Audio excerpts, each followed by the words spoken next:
Okay, welcome back Future Flair. आज हम अपनी C plus plus programming series में देखने वाले हैं पॉइंटर्स विद एरे। तो हम क्या करते हैं, पहले एक एग्जाम्पल प्रोग्राम बना लेते हैं। उस एग्जाम्पल प्रोग्राम की मदद से समझेंगे हम अरे को किस तरह से पॉइंटर के जरिए पास किया जाता है किसी फंक्शन को।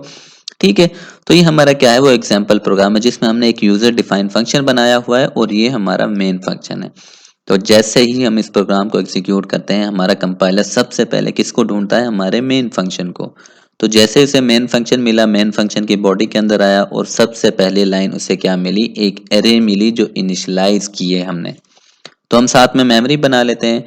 तो ये हमने मेमोरी बना ली, तो ये जो अरे हमने इनिशियलाइज की है ये हमारी मेमोरी में बन जाएगी। ठीक है, ये उसका नेम हो गया और ऊपर हमने क्या बना दिए, इसके इंडेक्सेस बना दिए और नीचे इसका एड्रेस, हर इंडेक्स का एक एड्रेस होता है। ठीक है, उसके बाद इसकी जो भी वैल्यूज हैं वो हमने अंदर स्टोर करवा दी। उसके बाद कंट्रोल आया हमारा नेक्स्ट लाइन पे। नेक्स्ट लाइन पे उसे एक और वेरिएबल मिला एसओएस, यानी साइज ऑफ अरे नाम से मैंने ये बनाया है। ठीक है, अब इस अरे का साइज किस तरह से कैलकुलेट करना है, इसका तो हमें पता है ना, 5 है, तो ये तो हम आसानी से अगर 5 पे लिख देते तो ओके था।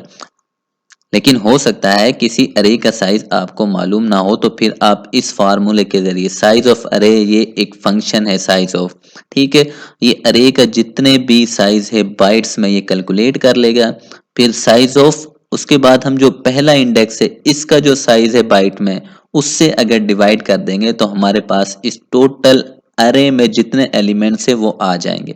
ठीक है, तो जब इसको डिवाइड करेंगे तो कितने होंगे, 5। तो 5 यहाँ पे क्या हो जाएगा, स्टोर हो जाएगा। उसके बाद कंट्रोल आता है नेक्स्ट लाइन पे। नेक्स्ट लाइन पे उसे मिलता है एक फंक्शन ARRPTR नाम से जो हमने ऊपर बनाया हुआ है।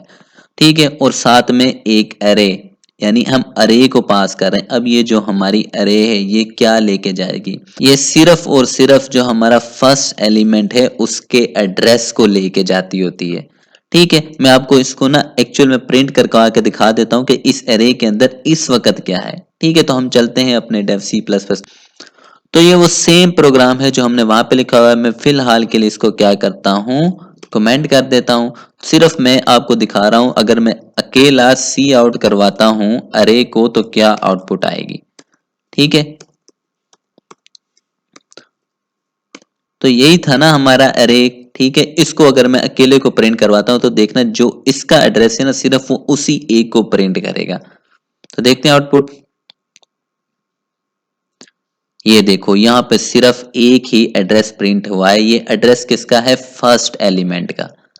ठीक है, तो ये जो हमारा ARR यानी अरे है, ये इसके पास किसका एड्रेस है, फर्स्ट एलिमेंट का है। तो फर्स्ट एलिमेंट का एड्रेस फिर हमारा कहाँ पे जाएगा, इस पॉइंटर के पास, पी अरे नाम का जो हमारा पॉइंटर है इसके पास जाएगा। ठीक है, हम इसको भी बना लेते हैं। तो ये हमारा पी अरे नाम का पॉइंटर बन गया, क्योंकि ये भी एक वेरिएबल ही होता है ना। तो उसके अंदर क्या आया है, हमारा इस फर्स्ट एलिमेंट का एड्रेस 0x101, ये एड्रेस इसके अंदर स्टोर हो गया।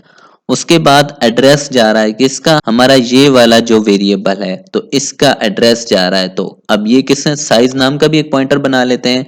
तो ये कहाँ पे एड्रेस जाएगा, इस साइज नाम के पॉइंटर में जाएगा 0x106। तो देखो यही तो था इसका एड्रेस, तो ये कहाँ पे स्टोर हो गया, इसके अंदर, क्योंकि यहाँ पे हमने एड्रेस ऑपरेटर का यूज करके यहाँ पे एड्रेस भेजा है। पॉइंटर किस चीज को स्टोर करता है, हमेशा एड्रेस को स्टोर करता है।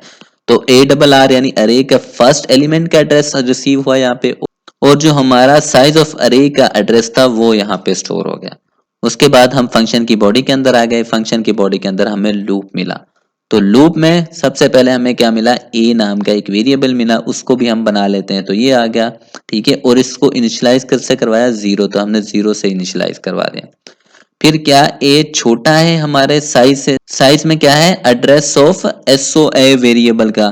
तो अब हमने जब स्टैटिक लगाया है तो ये डायरेक्टली किसको पॉइंट करेगा, उस वैल्यू को पॉइंट करेगा, और वो वैल्यू क्या है, 5। तो मतलब यहाँ पे क्या है, इस वक्त 5 है। ठीक है, तो ए के अंदर क्या है, 0, तो क्या 0 छोटा है 5 से, हाँ जी छोटा है। कंडीशन 2 होने की वजह से हम कहाँ पे आएंगे, हम आ जाएंगे फॉर लूप की बॉडी के अंदर। यहाँ पे हम सी आउट करवा रहे हैं, हम आउटपुट स्क्रीन भी बना लेते हैं। तो यहाँ पे हम सी आउट करवा रहे हैं किसको, पी अरे को। तो पी अरे के अंदर क्या है, इस वक्त हमारा एड्रेस है, किसका एड्रेस है, फर्स्ट एलिमेंट का। उसके बाद प्लस ए के अंदर क्या है हमारा 0 है, यानी फर्स्ट एलिमेंट की बात हो रही है। और ये स्टेरिक किस चीज को पॉइंट करता है कि उस वैल्यू को प्रिंट करना है जिसका एड्रेस स्टोर है। तो एड्रेस किसका स्टोर है, हमारा फर्स्ट एलिमेंट का। तो ये स्टेरिक क्या बता रहा है कि उस वैल्यू को प्रिंट करना है, उस वो वैल्यू क्या है 10। तो यहाँ पे क्या हो जाएगा 10 प्रिंट हो जाएगा। प्रिंट करने के बाद हमारा कंट्रोल आ जाएगा यहाँ पे ए की वैल्यू में इजाफा होगा, तो 0 से कट के अब क्या हो जाएगी 1 हो जाएगी।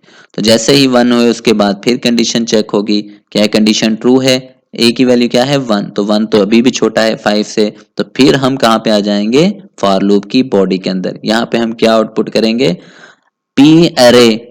ठीक है, उसके बाद ये जो हमारा इंडेक्स है इस वक्त क्या है ए में क्या है 1, यानी अब किसको इंडेक्स है 1 की बात हो रही है, अब इसको प्रिंट किया जाएगा। तो यहाँ पे क्या है 20, तो 20 फिर हमारा यहाँ पे क्या हो जाएगा प्रिंट हो जाएगा। ठीक है, फिर कंट्रोल दोबारा से यहाँ पे जाएगा, ए में फिर इजाफा होगा 1 था तो इस वक्त क्या हो गया 2 हो गया। फिर कंडीशन चेक होगी, कंडीशन फिर से ट्रू है, उसके बाद फिर हम क्या आएंगे इसको आउटपुट करने आएंगे। तो इस वक्त ए में क्या आ जाए 2 है, तो अब 2 इंडेक्स की बात हो रही है और 2 इंडेक्स की वैल्यू क्या है 30, तो यहाँ पे फिर क्या हो गया 30 प्रिंट हो गया। ठीक है, फिर दोबारा से हम यहाँ पे आए, ए में इजाफा हुआ, इस वक्त क्या हो जाएगा 3 हो जाएगा। ठीक है, फिर कंडीशन चेक होगी, कंडीशन फिर से 2 है क्योंकि 3 छोटा है 5 से।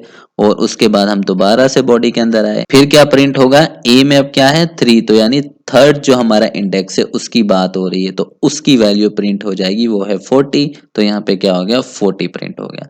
फिर दोबारा से हमारा कंट्रोल यहाँ पे है, ए की वैल्यू में फिर इजाफा हुआ और इस वक्त क्या है 4। फिर कंडीशन चेक होगी, फिर कंडीशन ट्रू है, फिर हम आ गए बॉडी के अंदर और ए की वैल्यू 4 है, तो 4 इंडेक्स की बात हो रही है, तो इसकी जो वैल्यू है अब वो प्रिंट हो जाएगी 50। ठीक है, उसके बाद फिर हमारा कंट्रोल यहाँ पे आएगा, ए की वैल्यू 4 से कट के अब क्या होगी 5। तो जैसे ही 5 हुई कंडीशन चेक होगी, क्या 5 छोटा है 5 से, नहीं वो तो बराबर है। कंडीशन क्या होगी फॉल्स, फॉल्स होने की वजह से हम क्या हो गए बाहर आ गए लूप से। जैसे ही लूप से बाहर आए हमारा फंक्शन एंड हो गया, हम दोबारा से यहाँ पे आ गए और यहाँ पे हमारा प्रोग्राम एंड हो गया। और तो ये हमने अपनी पूरी की पूरी अरे प्रिंट करवा दी। तो इस तरह से हम अरे को पास करते हैं फंक्शन में, और जब पॉइंटर रिसीव करता है तो इस तरह से कुछ हमारी अरे को प्रिंट करते हैं या अरे का यूज करते हैं।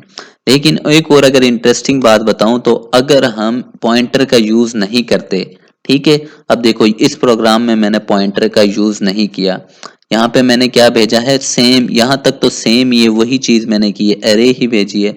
लेकिन इस दफा मैंने पॉइंटर का यूज नहीं किया, बल्कि मैंने अरे यहाँ पे बना दी। इस एड्रेस को क्या कर रही है एक अरे ही रिसीव कर रही है, यहाँ पे पॉइंटर रिसीव कर रहा था लेकिन यहाँ पे अरे ही रिसीव कर रही है, तो यहाँ पे एड्रेस ही जाएगा। ठीक है, लेकिन एड्रेस कहाँ पे जाएगा, किसका जाएगा, इसी फर्स्ट एलिमेंट का ही जाएगा यहाँ पे एड्रेस 0 का। ठीक है, तो ये भी सेम ही वर्क करेगा जिस तरह से हमारा पॉइंटर करता है। पॉइंटर्स को हम यूज किस लिए करते हैं, ताकि पूरी का पूरा डेटा कॉपी ना हो। तो यहाँ पे कॉपी नहीं हो रही थी ये वाली, लेकिन अरे अगर हम सिंपल तरीके से यूज करें तो तब भी ये वाला डेटा कॉपी होके नहीं जाएगा, सिर्फ इसी का एड्रेस ही जा रहा है, उस एड्रेस को हम कैच कर रहे हैं और कैच करने के बाद हम इसको 1 बाय 1 प्रिंट करवा रहे हैं। इस 0 के जगह पे हमने अगर मैं a लिख दूं तो फिर पहले 0 एलिमेंट की वैल्यू प्रिंट होगी, फिर 1 की, फिर 2 की, फिर 3 की। लेकिन अगर 0 ही करते हैं तो फिर सिर्फ और सिर्फ फर्स्ट एलिमेंट की वैल्यू ही प्रिंट होगी। तो दोनों को दोनों प्रोग्राम को अब मैं आपको रन करके दिखाता हूं, तो इनकी सेम ही आउटपुट होगी और इनकी सेम ही वर्किंग होगी, डिफरेंस सिर्फ इनके सिंटेक्स का ही है। ठीक है, तो ये आ गए हम अपने डेव सी प्लस प्लस के टूल पे। अगर हम पहले देखें पॉइंटर वाले को, तो देखना इसकी आउटपुट वही आएगी जो हमने अभी समझी है ड्राई रन करके अपनी स्लाइड में। तो देखो 10, 20, 30 और 40। अब हम देखते हैं अपने सेकंड, अगर हम बगैर पॉइंटर के इसको यूज करें तो फिर किस तरह होगा। मैं इसी में चेंजिंग कर लेता हूं, तो मैं क्या करता हूँ यहाँ से स्टैरिक को हटा देता हूँ। ठीक है, और यहाँ पे मैंने क्या कर दी अरे के लिए जिन जिन ब्रैकेट्स का यूज करते हैं वो डाल दी हमने। यहाँ पे भी मैं क्या करता हूँ इसको रिमूव कर देता हूँ, इसको भी रिमूव कर दिया, यहाँ पे हमने ए डाल दिया इन ब्रैकेट्स के अंदर। ठीक है, और यहाँ पे मैं क्या करता हूँ इस एड्रेस को रिमूव कर देता हूँ, यहाँ से भी पॉइंटर को रिमूव कर दिया और यहाँ से भी इस ए वाले स्टैरिक को मैंने रिमूव कर दिया। तो अब देखना इसकी भी आउटपुट सेम आएगी, अब हम बगैर पॉइंटर के इसको पास कर रहे हैं। तो देखो सेम ही 10, 20, 30 और 40 यानी कि दोनों के दोनों का आंसर सेम था, दोनों की वर्किंग भी सेम ही होती है। ओके, आई होप आपको समझ आ गई होगी। कोई क्वेश्चन हो तो लाजमी पूछेगा, चैनल को लाजमी सब्सक्राइब कीजिए। ओके।